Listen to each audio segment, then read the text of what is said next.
Thank you, folks. Welcome. Glad to have everybody here this evening. And we're going to get right into our agenda. The first item, though, is the Pledge of Allegiance. And if I could get Morgan Bulgin to come forward and lead us, I would ask you to stand and join us in the pledge.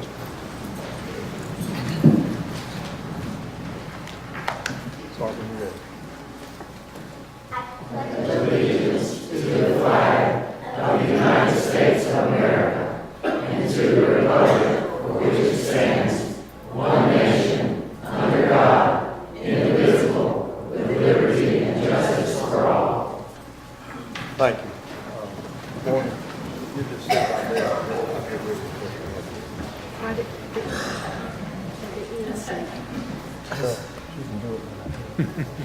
Just trying to. Just sit down. I'm going to get with you in just a minute, okay? We'll get it right here in a minute. Okay. Thank you, folks. The first item is the approval of the agenda. Motion to approve. Second. Made, second. All in favor? And the motion carries. For those of you that don't come on a regular basis, each month at our first monthly meeting, we recognize a student and a teacher from one of our public schools.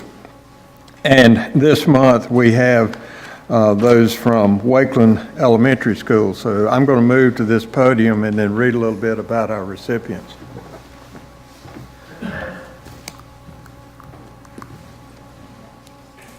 You can come join me right here. Okay, our recipient, again, this is Wakeland Elementary School, is Morgan Bulgin, and it says, Morgan is a pleasure to have in the classroom for a number of reasons.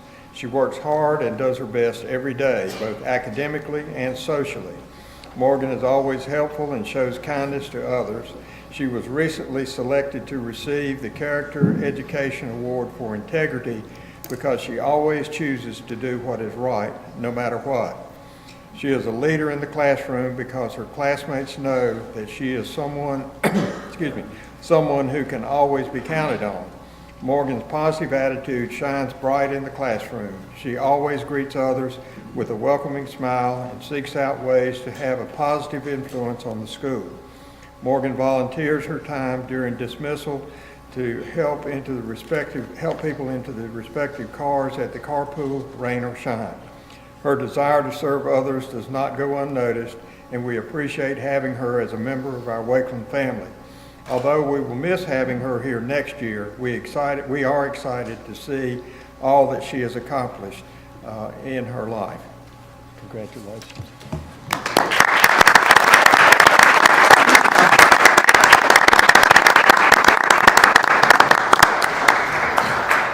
I think I want some pictures.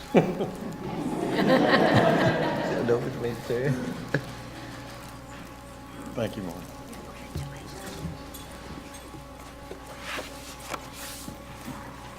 The teacher is Amanda Maddox.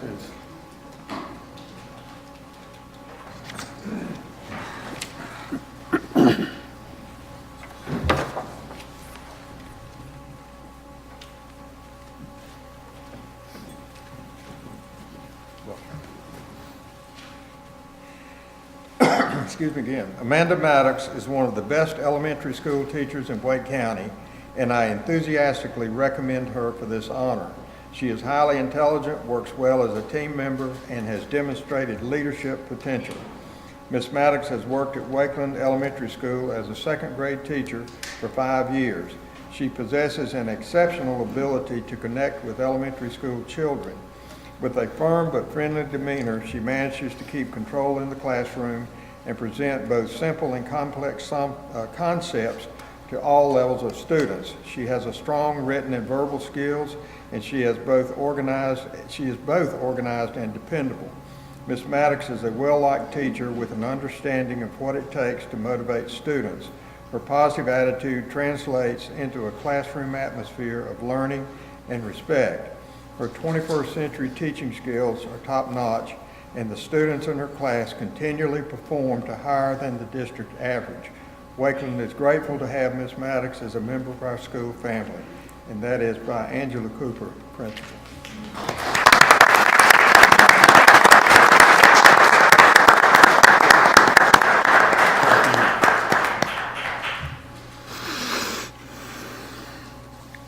Got it? Okay.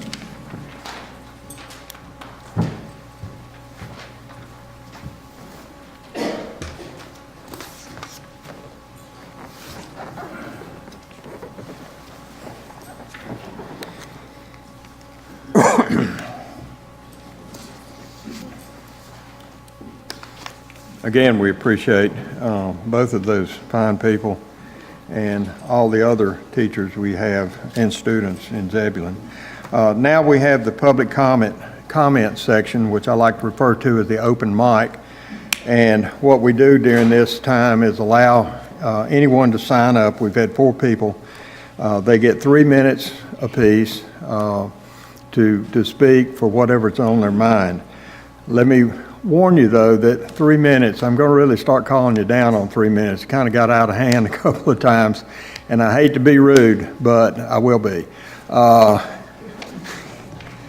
There's lights up here. Green is go, yellow is down to 30 seconds, and red, you're out of time. So you need to just wrap it up if you get the red light. So we'll start with Shannon Baxter.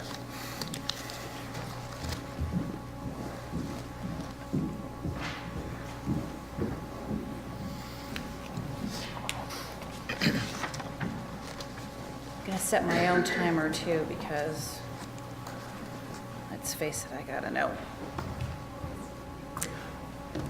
Hi everybody, board members, thanks for allowing me to speak. My name is Shannon Baxter. I've been a member of this community for 10.5 years now. I am here before you to talk a little bit about what I consider to be an important structure in our community that is under certain peril right now. The Little River Dam, it's been written that it has served its useful purpose. Well, we could have torn down this building years ago when it was no longer a school, because some could have said that at that point it had served its useful purpose.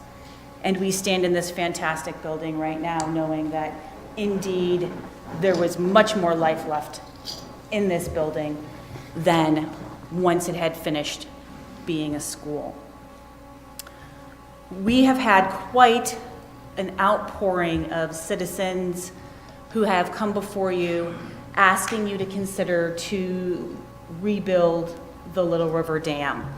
And we have offered to work with you to restore the Little River Dam, and the feeling has been that those requests have fallen upon deaf ears.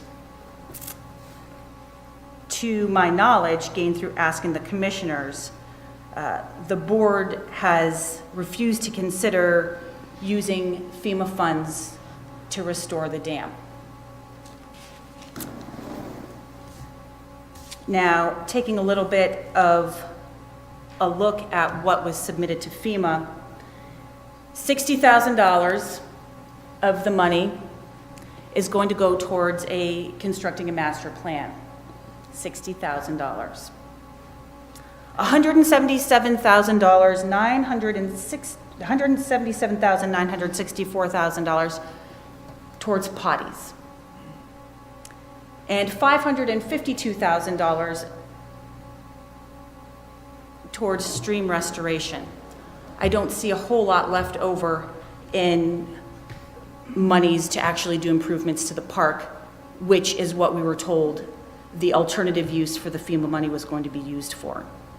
This is a grave disappointment to the people in the town who support the Little River Dam's reconstruction. So, wow, I still have a couple seconds left. There you go. Need to wrap it up. All right, it's wrapped. Thank you. All right. Thank you, Ms. Baxter. Denise Nowell. Good evening, Mayor. Good evening, Commissioners. Thank you to the Board and Commissioners for representing Zebulon at the Chamber's annual meeting on February 15. A special thanks to Mayor Matheny for the personal connection with Mayor Vivian Jones of Wake Forest. Just over 200 businessmen and women, entrepreneurs, and 24 middle and high schoolers joined us to hear lessons that our town can learn from Wake Forest. Anytime you approach growth, obviously there are opportunities for change and then opportunities for making things look different than they might have looked before. One of my memories of her slide presentation was the crane that was digging up the street in the downtown so that they could make the streets better and expand them and make the whole business community improved. And just so I appreciate that you as a board are working hard at looking at ways that we can learn from communities like that, and just know that we understand that sometimes you have to get behind things that are a little bit difficult in order for things to grow, and we appreciate that. We also just wanted to say that the Chamber Board had opportunity, and part of our staff had opportunity to be with you at your board retreat recently, and that was encouraging for us to be able to see that we continue to grow with you as we partner together.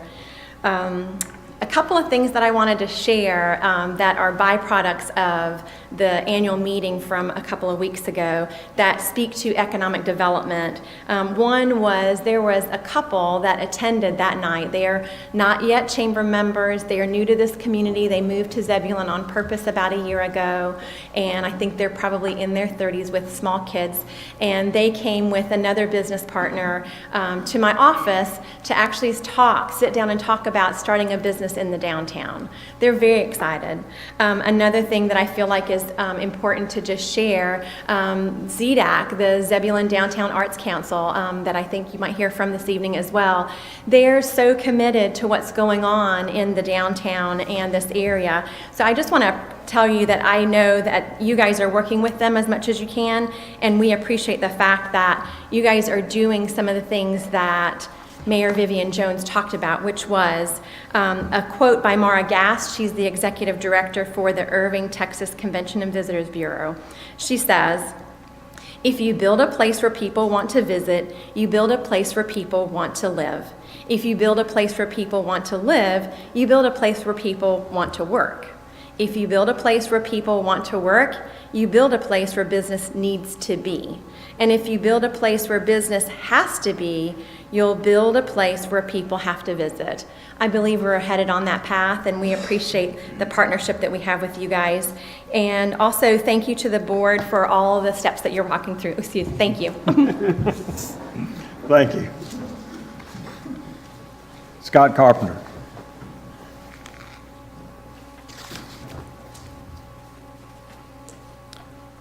Mayor Matheny, Commissioners, Mr. Town Manager, Madam Town Clerk, neighbors and residents, good evening. My name is Scott Carpenter. My wife and I own the house at 214 East Horton Street. I was asked to briefly speak to you tonight regarding the citizens group Zebulon's Vision. This local grassroots group has recently formed with a vision and ultimate goal to create a win-win outcome for the Little River Dam and Park. Some of our members and concerned citizens are here with you again this evening. Since last month, our group has met several times and continues to meet and grow in strength and determination. We have met with the Wake County Commissioner Sig Hutchinson and the Urban Program Director of the Conservation Fund, David Proper. Funding is available to support our vision, which is the restoration of the Little River Dam and beautification of the park. This group remains steadfastly determined to achieving a win-win outcome for Zebulon. However, your decisions have put us on what we believe will be a lose-lose path. Perhaps that will eventually change. Maybe you will change that tonight. Who knows? We are active. We want active cooperation. We desire a win-win. We seek action, your action. Please act now, tonight. Please consider the following possible actions. Number 1, consider a motion that rekindles, reconsiders, and revotes on the measure that is preventing the Little River Dam from being rebuilt. Number 2, we ask you to make a motion that would allow a public hearing to take place on the matter of the Little River Dam. Number 3, we ask you to consider a motion that places the FEMA application that the town has submitted on hold. The application fails to request funding that would allow the Little River Dam to be restored, which our active citizens group strongly desires. By your actions, you have requested federal funding through a federal agency, FEMA. And so, the issue now extends to every citizen. Not just the citizens of Zebulon and those within its extended jurisdiction, but all citizens who enjoy its parks and clean waterways. Citizens of Lizard Lick, Wendell, Knightdale, Rollsville, Middlesex, Spring Hope, Wake County, and all 5 counties. Because waterways, public parks, and historically significant sites are the concern of all citizens from all areas. Our message reaches all those who are so concerned and who stand with us. Thank you again for your time. We look forward to your leadership, giving us a win-win. Members of our group look forward to seeing you again next month. Thank you, sir. John Middlesworth.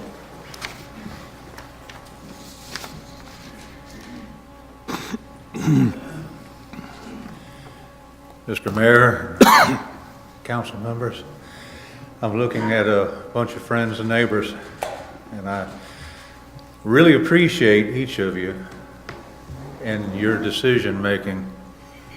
You're able to come to terms, you're able to differ in opinions, and yet you're able to stay amiable with each other, no hard feelings. I hope that's true for the town. I really do. This is not 1987. No, it isn't, is it? I remember 1987, and it was not a happy time in my past. And there's a lot of regrets I have from that time, too. Excuse me, but my heart's been out of sync since 2 o'clock, and I've got a little bit of shakes here. But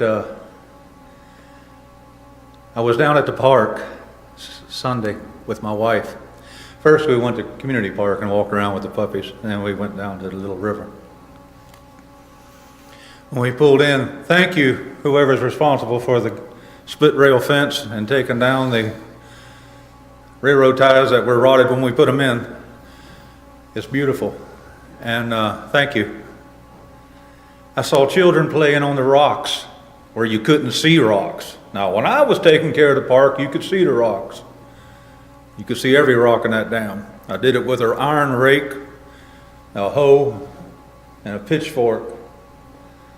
But for years, you haven't been able to see that dam. It's been overgrown, except for a little bit of the spillway and around the left side. But the front of it, where everybody's concerned, has been left to go to nothing. It's washed out and washed out and washed out. All the concrete, nobody wanted to put a retaining wall there. I saw children playing on bare rocks. I saw families on top of the hill taking pictures of each other. I saw people out 4 people out fishing. I didn't see one person with a canoe or a kayak, which is a big concern, but you can still put that in behind the pump house because the water's still at the same level behind the pump house. I saw people enjoying their Sunday afternoon. I didn't see none of y'all. Didn't see nobody picnicking. I didn't see nobody concerned about that park in 100-degree weather and in freezing cold for 6 years that I took care of it. I asked for no help, and I got it. No help. And all of a sudden, everybody's concerned about it. Where were you folks when all the work was being? You're like a blister. You pop up when the work's done. Now, all of a sudden, oh, let's save the park. John. I got to go. Okay. And I got to go. Thank you. Thank you to all of you for taking the time to come down here and speak to us this evening. The next is a presentation of a youth council update. Greg, you're going to introduce our speaker? Yes, sir. Okay. Good evening, Mayor. Good evening, members of the board. It's my pleasure to introduce Ms. Vicki Curtis tonight. She began serving as advisor to the Zebulon Youth Council last summer. You know Ms. Curtis from the East Wake Relay for Life, possibly from her career in public education. She brings a vast amount of expertise working with teenagers and tons of positive energy to our youth council. Tonight, she will be providing you an update of recent activities and upcoming plans of the Zebulon Youth Council. We are happy that she is on our team. It's a pleasure for me to introduce you, Ms. Vicki Curtis.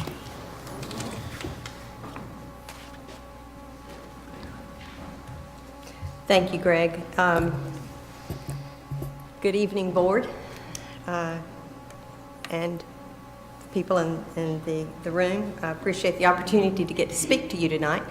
I started, as Greg said, with the Youth Council back in April, and when we began, we had approximately 4, maybe 5 people who came to meetings at that time. We now have 10 people who are currently enrolled in the Zebulon Youth Council, and 1 that is visiting. So we are growing. We officially started our meetings in October, and we meet twice a month, and we meet the first and third Tuesday of every month. The students in the past had not met during the summer. These students are requesting to meet, not to stop, but to keep going, which says something about our young people. We are serving students in grades 8 through 12, and we do not differentiate in terms of where they live or where they go to school. If you want to come and participate in the Zebulon Youth Council, you're welcome to come in the door. We are a service-oriented project group, and we have been busy. Just to give you a brief idea of what we've been involved in, we assisted the Chamber with the Teacher Appreciation event that happened in August. In October, we participated with the Zebulon Daffodil Days and also with the Zebulon Night Out. We worked with the Zebulon Rotary Club with their spelling bee. We as I said, we prepped for the Zebulon Daffodil event, and then we participated in that day. And then in October, we worked with the Zebulon Parks and Rec with the Trunk or Treat. In November, we worked with the Farmers Market and with the Holiday Fair event. In November, they worked with getting military Christmas cards to our military and our servicemen and women. And then we worked in December to collect items for a local children's home. The Zebulon Youth Council teens decided and voted that they wanted to assist kids of their own age group. So they chose the children's home as a project for their service project for Christmas. And our truck was loaded down with items that were collected for delivery to the children's home. We also in December worked with the Santa letters that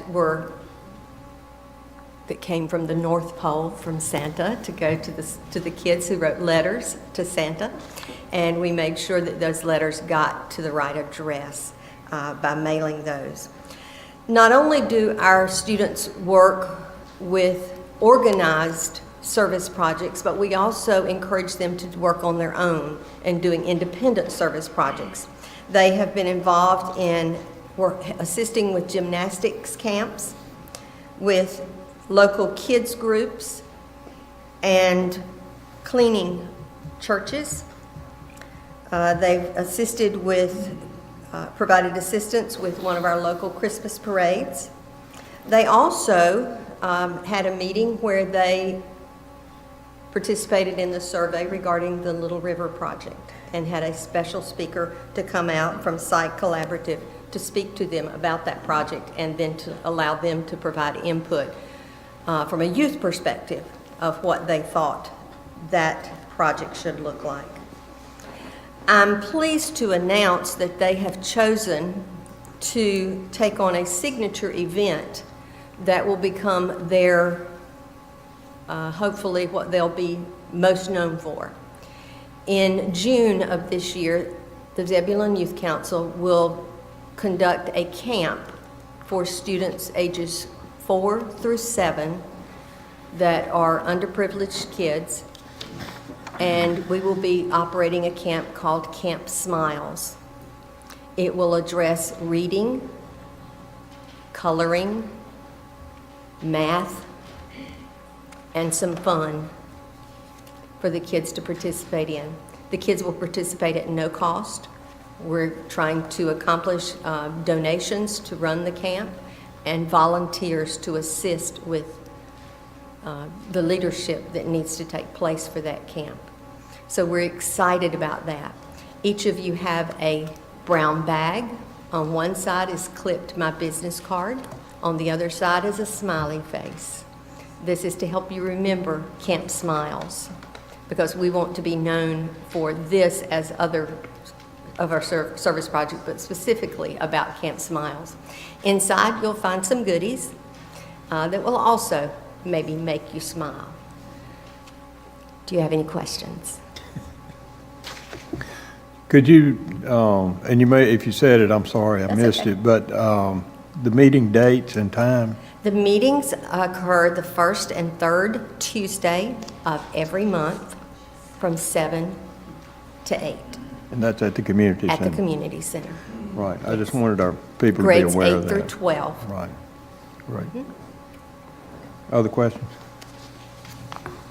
Thank you so much. We appreciate the Thank you youth for the council. opportunity to share, and would love to have you come and join us at any of our meetings or our service projects. Thank you. Thank you.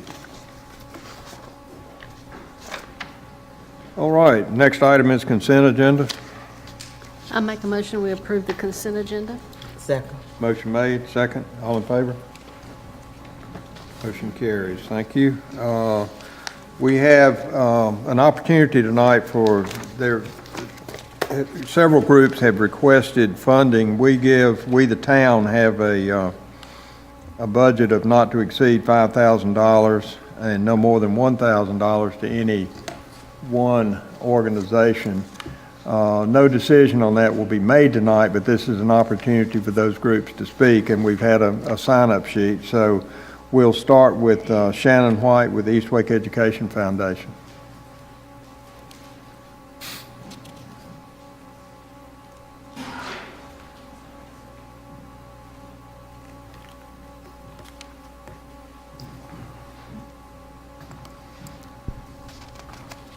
Good evening. Thank you so much for allowing me this time to present to you all. My name is Shannon White. I'm with East Wake Education Foundation. We are a pre-K program for families with children ages birth to 5, and we're right here in Eastern Wake County, located in Rendell. Our mission is to assure that every child arrives school age, healthy, and ready to succeed. Our program is unique in many different ways, but 3 of the biggest reasons that I can think of to tell you why we are so unique is we start reaching children with early childhood education from birth. A lot of pre-K programs start at the age of 4, and a little statistic for you is that 80% of children's brain structure is created in the first 3 years of life. So if we're waiting until children are 4, we're missing a wonderful opportunity to go ahead and start educating them at a younger age. The second reason that we are unique is that all of our services are free of charge to any family that walks through our doors. This is very important because over 60% of the families that we serve are low income. And choosing a program for their child that costs is not an option for them. So we're there to help them prepare their children for school. And the third reason that we're unique is our program is designed to serve the parent and the child. So the parent stays with their child while they're there at our resource center. And this is super important because early childhood experiences lay the foundation for school success all the way through their senior year. So our daily activities introduce and work to improve skills such as following directions, socialization, letter and number recognition, and gross fine motor skills. Parents are encouraged to participate in all activities. And it is a time for them to better understand the ages and stages of their child. We feel like if we give the parents the tools that they need, then they can further help prepare their child for school at home. If they know the things that they need to be working on, the things that they're going to need to know when they get to school, they can help prepare their child. So we're hoping that they're going to model what they see in our program on a day-to-day basis with their child when they get home so that they have better success when they get to school.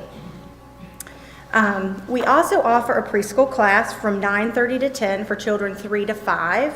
This too is free.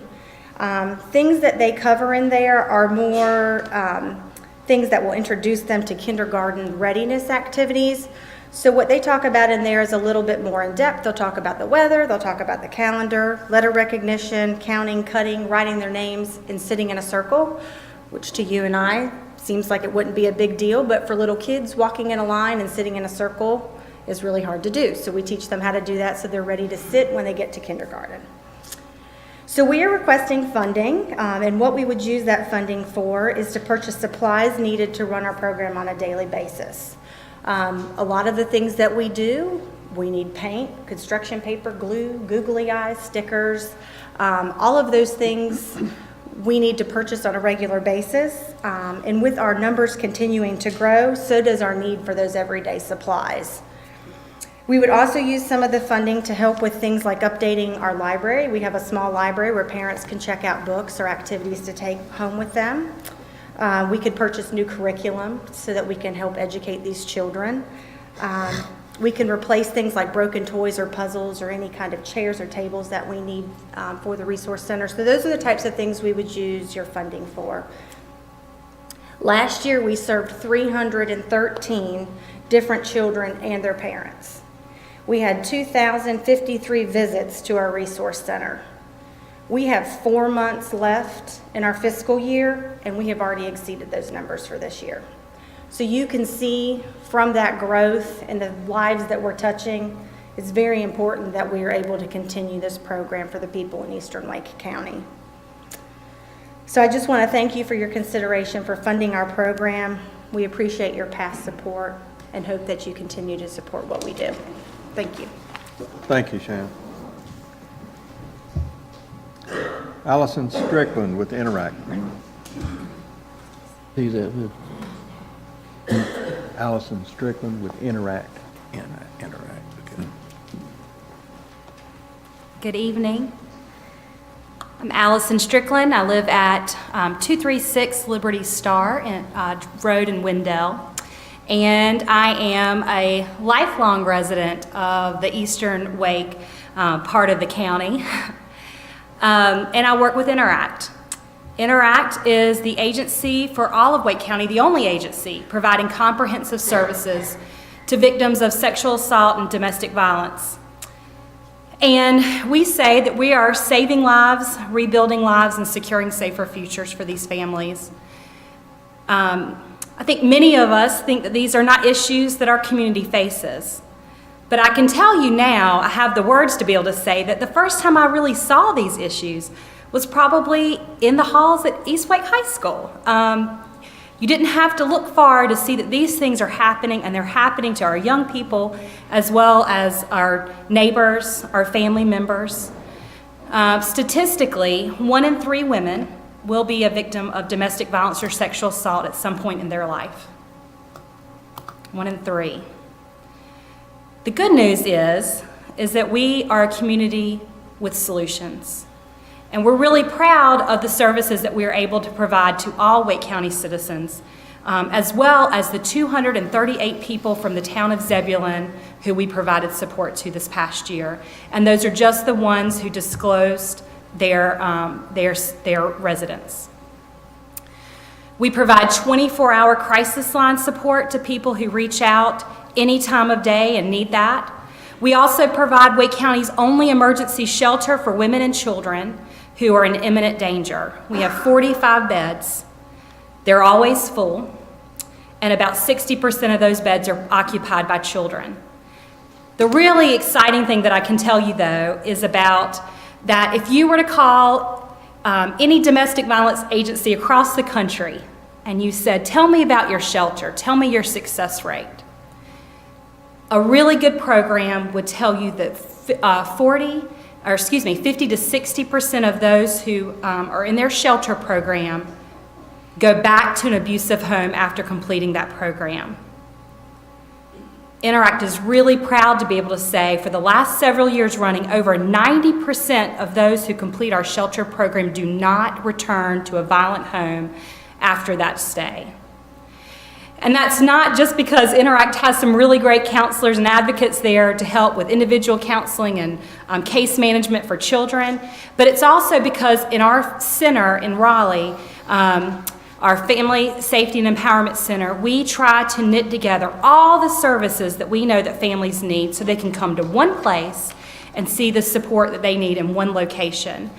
Just a couple of years ago, 18 months ago or so, we were able to start something called our e-filing initiative that allows victims to come to Interact and have a petition for an emergency protective order.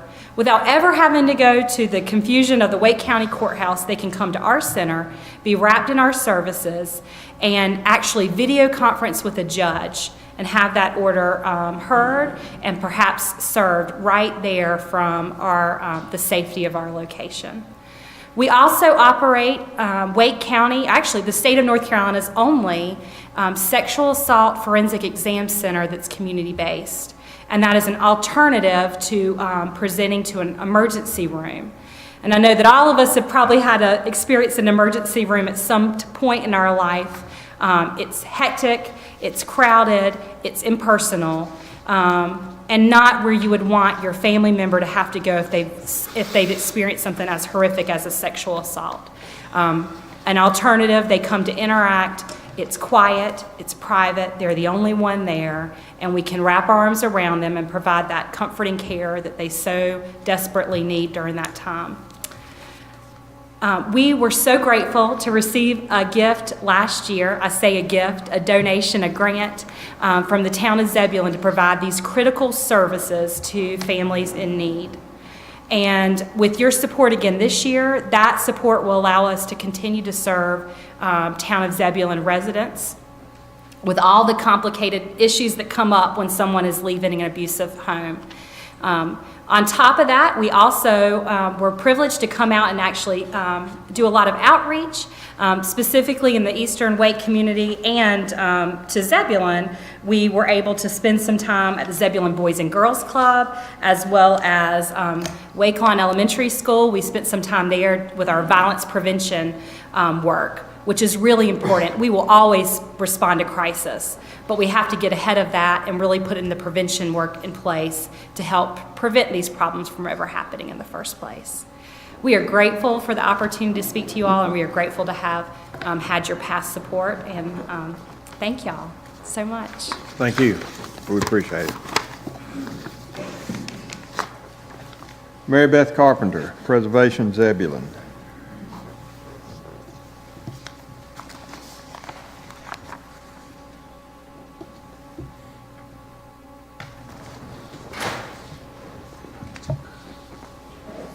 Good evening, Mr. Mayor and Commissioners. I'm Mary Beth Carpenter. I'm Executive Director of Preservation Zebulon.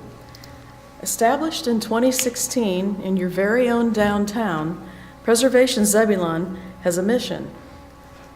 Preservation Zebulon advocates for the preservation and appreciation of historic buildings, districts, and landscapes that embody important elements of the history and culture of the town of Zebulon, North Carolina, and promotes their use and conservation for the education, pleasure, and enrichment of current and former generations of local, county, and statewide residents and businesses. In addition, in conjunction with the Little River Historical Society, we are conducting the Zebulon Memory Project, where we record and save memories from the Zebulon area's long-term residents. This spring, we will begin tours of the historic downtown businesses and residential areas, and I've passed out a flyer to each of you on the dates that we'll be holding these tours. The first tour will be April 29th at 10 a.m., followed by 3 more this spring and summer. And we have been handing out some flyers to those of you who may be interested. We hope you can all make it. It is a free event. Series of 4 tours, so we can have interest and pride and show how Zebulon as a town was formed and where it is today. I see there are a lot of preservation-minded folks here this evening, and I invite all of you to attend these tours as well. This fall, We'll be hiring a consultant to prepare an application for a historic district in Zebulon. This will be based on information that's gleaned from the study that's about to begin of the town's vicinity and where the highest concentration of historic structures are still standing. We asked the town for funds to help pay for the National Register nomination cost. We asked the town, having a historic district will be a sense of pride for Zebulon and will also increase home values across the town. Each $1 in state historic tax credits issued has been leveraged to create a $12.51 for income-producing properties return, or $7.93 non-income producing project and revenue, according to Preservation North Carolina study. Guys, this is an almost 8-time return on a $1 cost and almost an $18 return on a $1 cost. Also, we have discovered, some studies have been done that show that homes in historic districts have sold for higher amounts than those not in those districts. And this trend is held across all of North Carolina and the entire nation, according to our State Historic Preservation Office. So having a historic district will help be an economic driver for Zebulon's economy. We are grateful for grant funding for the study that was given by the Wake County Historic Preservation Commission and the State Historic Preservation Office. So they're funding the study, and we are planning to take the next step to go ahead and put the register nomination in. By fostering a deep sense of community, commitment, and passion for saving places, Preservation Zebulon's activity increased pride in our fine town. We thank you for your consideration of Preservation Zebulon's funding request for a grant to help with our nomination to the National Historic Register. Thank you, Thank ma'am. you. Laura Johnson, Martin Luther King Jr. breakfast.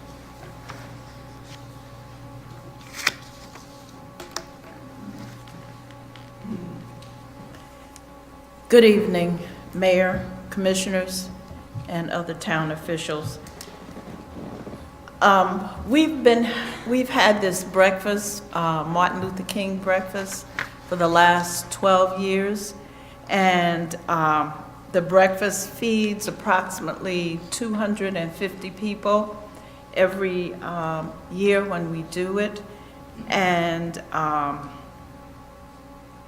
we are thankful that we have received funding in the past from the town, and the only funding that we do get for this breakfast is all donations and whatever we can get by asking people to help us. So we would appreciate funding again this year, and thank you so much. Thank you, ma'am. Representing Clef, Ayana, and I'm sorry, I'm not going to be able to pronounce your last name. But if you could help me when you get up here, I would appreciate it. It's Joseph. Joseph? Ayana Okay, Joseph. okay. Didn't look like that here. so- Sorry. No problem.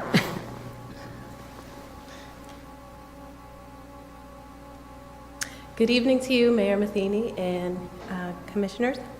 My name is Ayana Joseph again. I am the treasurer for North Carolina Family Training and Counseling Center. On behalf of Carnell Taylor, our board chair, I am here to present our request for nonprofit funding. It takes a village to raise a child. The North Carolina Family and Training Counseling Center is a 501c3 nonprofit organization. We are the sponsors for Camp I Can. Camp I Can is an academically centered summer camp serving ages 5 through 12-year-olds. We endeavor to employ qualified and certified teachers with years of classroom experience. It is our objective to review and teach children at or above their academic grade level. Our teaching standards reflect those found in the current state curriculum. The town of Zebulon has in the past been a sponsor of Camp I Can. Your donation has helped, for example, to purchase quality teaching supplies and take educational field trips. We are asking for your continued support and sponsorship as we look ahead and prepare for the summer of 2018. The camp is open to all children of Eastern Wake County. However, a majority of the children from the Zebulon area We have come to realize that some of these children are unable to attend due to financial issues. We understand the hardship, but are unable to provide for the need of every enthusiastic child without your much-needed support. A mind is a terrible thing to waste, and so we thank you in advance for your generosity and for being a part of our village to help prepare our children for the future. Thank you. Thank you. Susan and Dallas Pierce, the Zebulon Downtown Arts Council.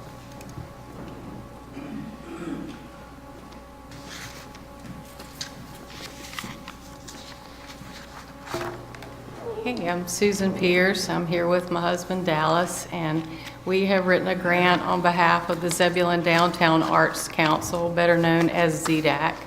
ZDAC was an idea that began about 5 years ago when a group of citizens looked at a study that was done by the United Arts Council of Wake County and decided that we needed more arts in Zebulon. We met informally at the very beginning, and initially our goal was to have a building, an arts center. We felt like at the time, though, that our dreams were bigger than our pocketbook.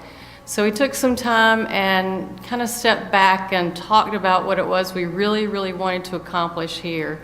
And in all of our conversations, there were two things that came up. One of them is that we wanted to revitalize the downtown area, and the other one was that we wanted to bring arts services to the communities. So we put those two together. We came up with our mission statement and our vision statement, and both of those themes and ideas are included. During that time that we were coming up with our vision and mission statements, we also filed for our 501c3. We turned that in to the IRS in November, so we've got that in the works. We filed our bylaws, our articles of incorporation. We met very seriously every single month. We had a group of board members, and we had a group of just visitors that came in that were interested and who just jumped in and helped with some of our services. You might have seen some of our programs already.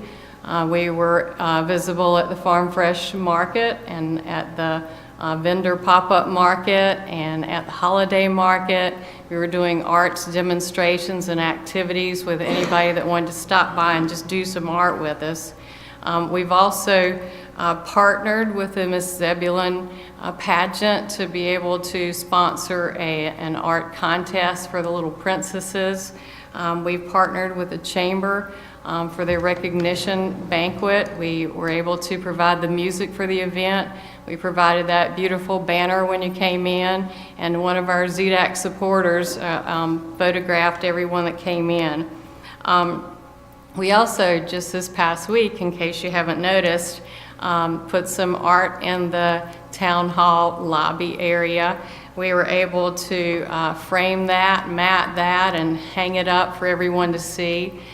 We plan to continue with that, rotating art out every 6 to 8 weeks in the lobby area so that all the public can enjoy it. This week's art is the Boys and Girls Club art. And if you haven't seen it, please take time to go and look at it. We're going to continue those goals through the next year, but we also have some other goals. We've been surveying people at the marketplaces. We sent out a survey to many of the citizens in the town. We put it on our Facebook page. We put it on our web page.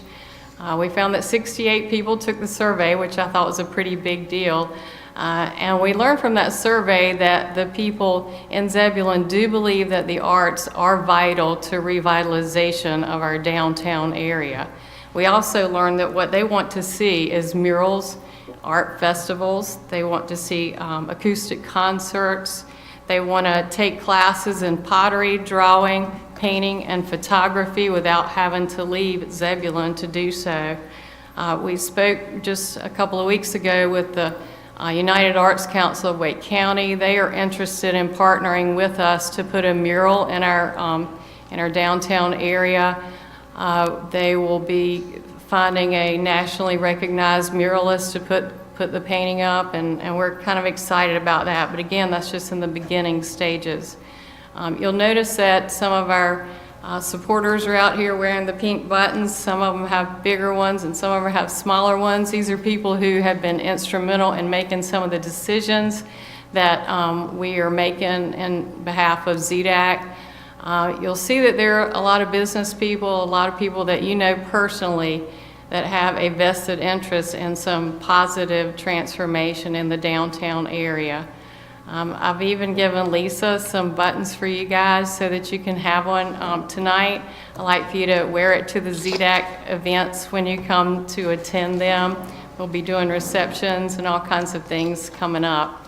And on a personal note, I do want to thank you all for your service to our town. You're very much appreciated. Thanks. Thank you. I'm just standing by. Dallas was there to look pretty for show. I want to give you a thrill to let you know I had nothing to say. I'm kind of shy. All right, well, thank you, folks. That's unusual. I appreciate everyone taking the time to come down and speak to us this evening, and this will be all taken into consideration as we move forward with our budget. Next, we have a report from our Public Works Department concerning north of Rendell Avenue.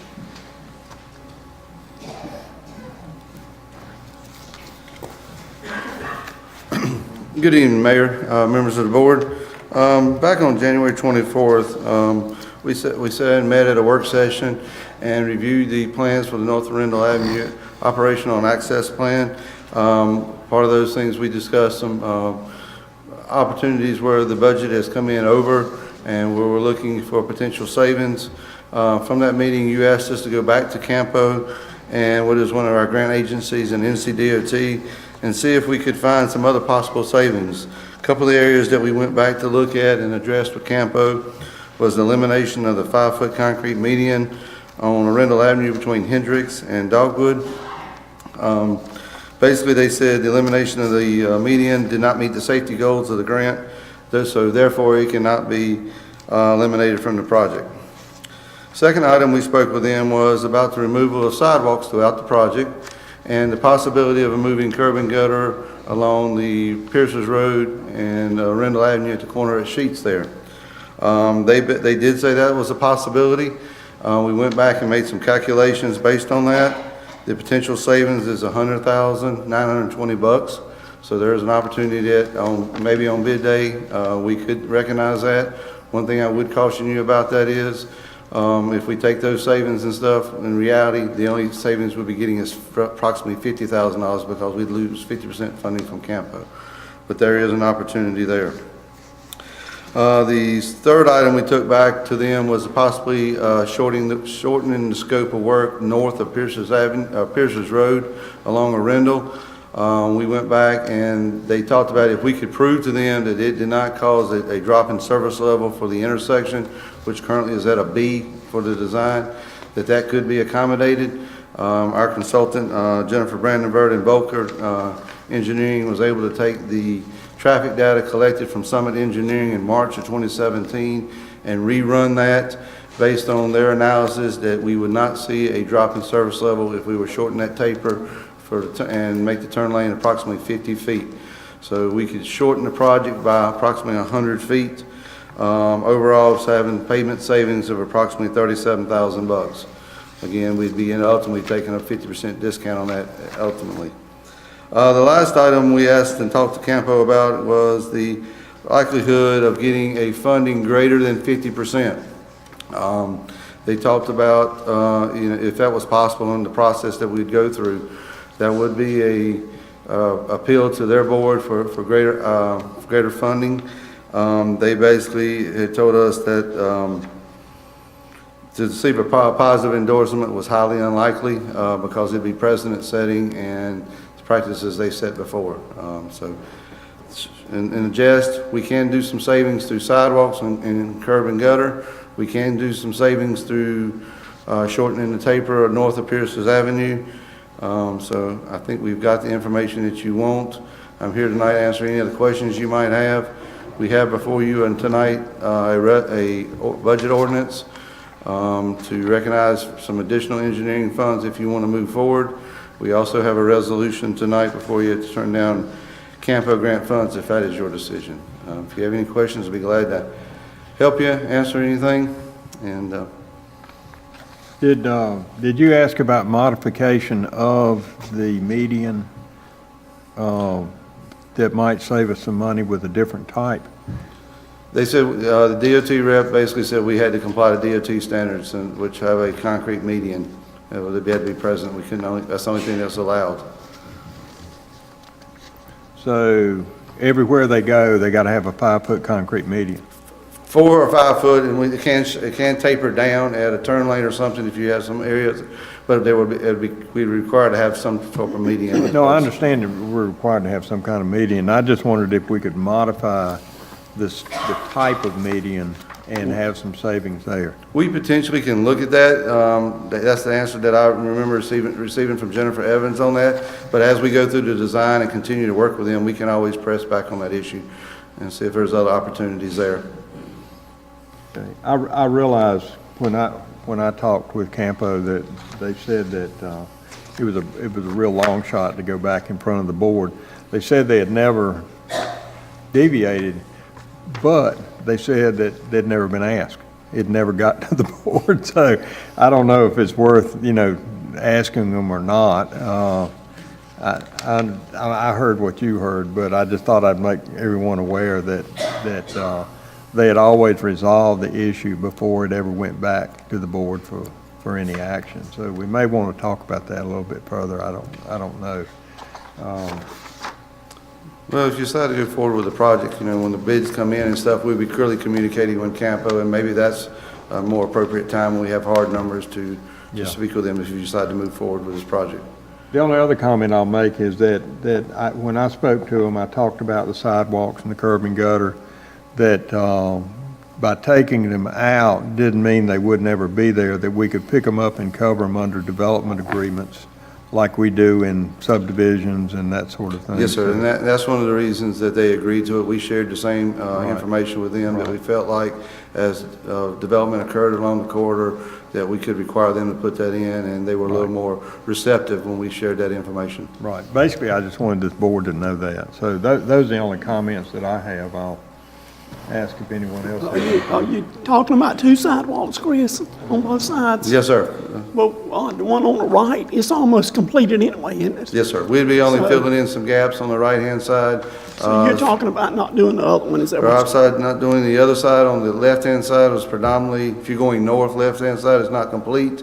It also would eliminate some sidewalks in front of Pierce's at Sheets, and a little bit there in front of the Waffle House. So right now, we're talking about Campo funding. We're not talking about like Jones Street extension, finishing that, or we? Yes, sir. In the budget amendment we have tonight, we have funds appropriated there to complete the design of Jones Street.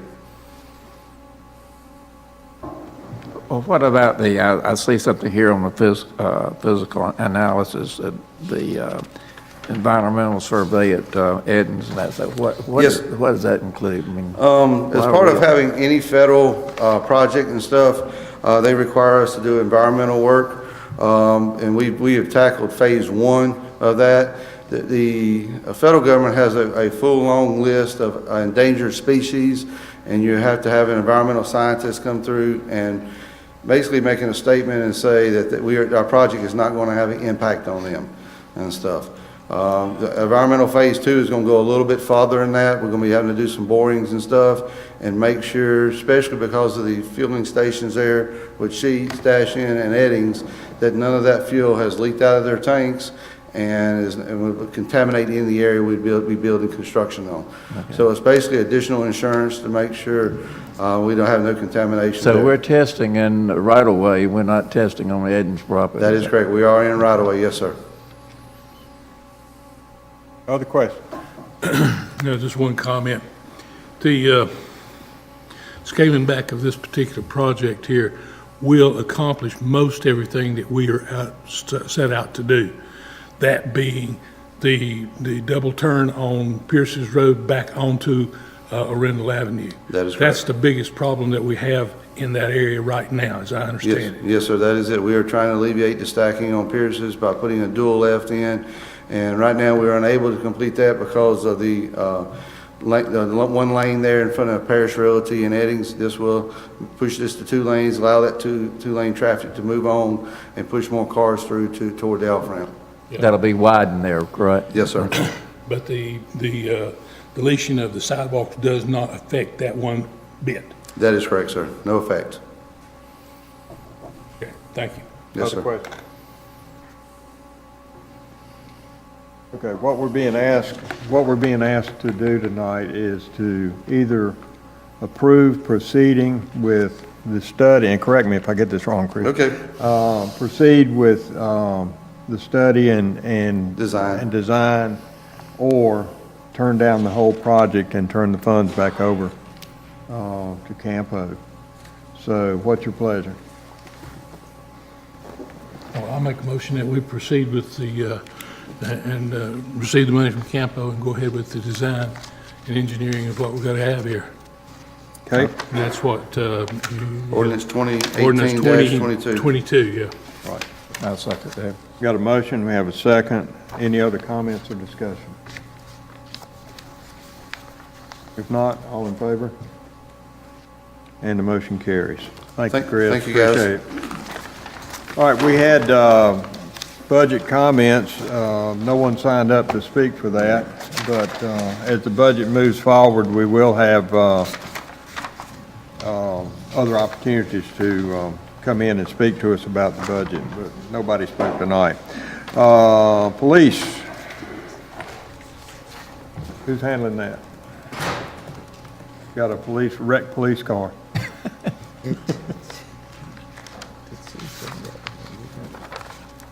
I thought you were getting up to leave, Tim.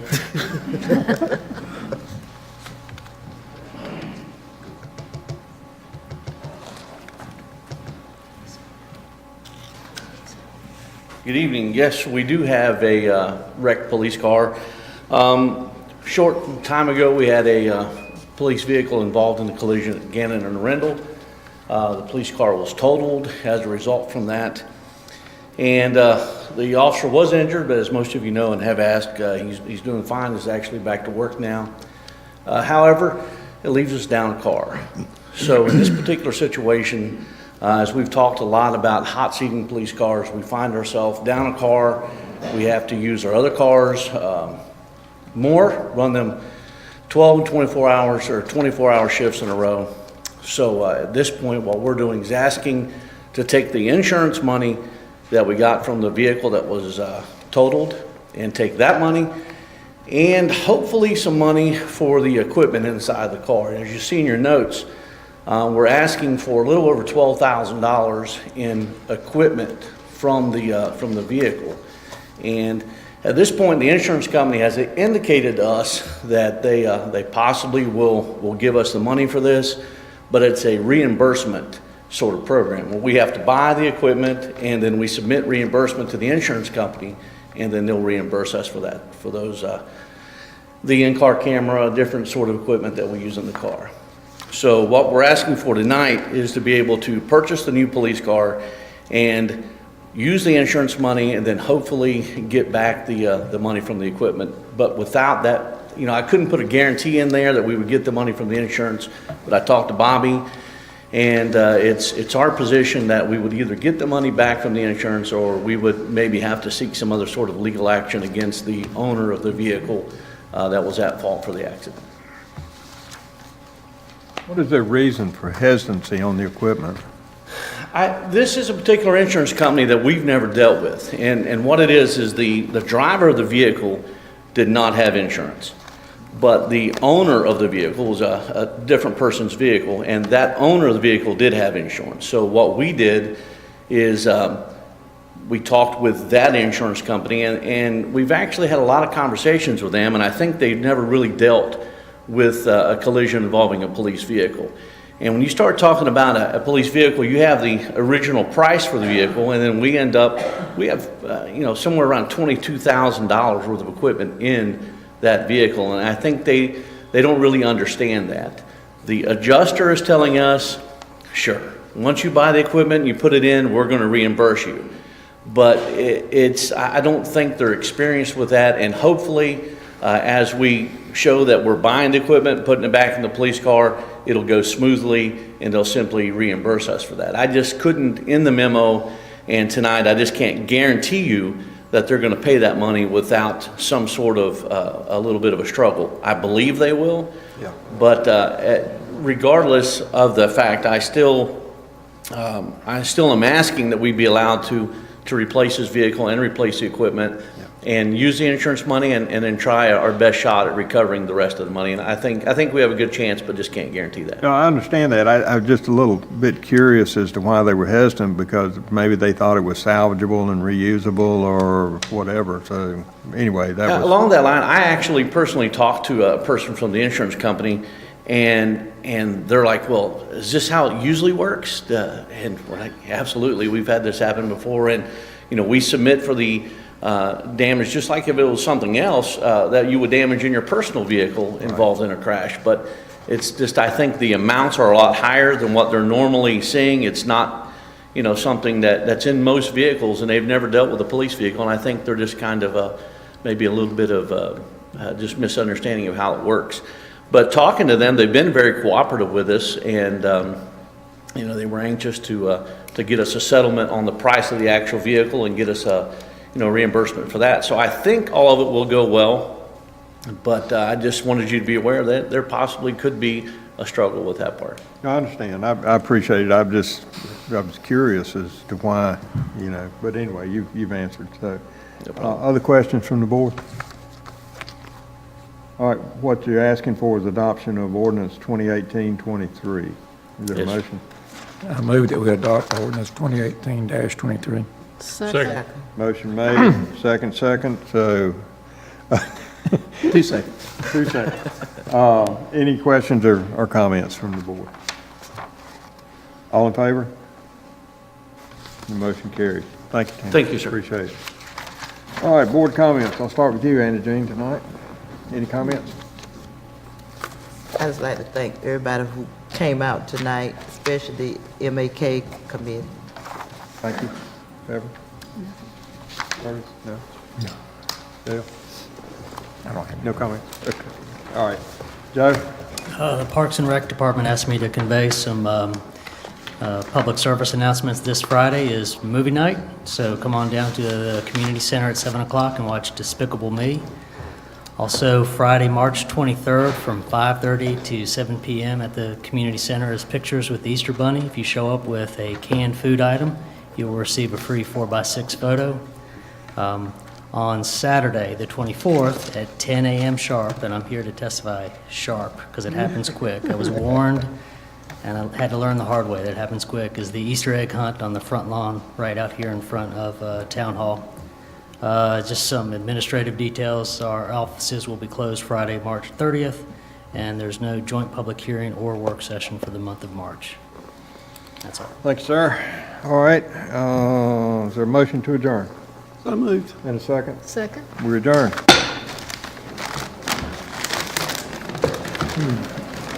That was quick. What kind of goodies we got in there?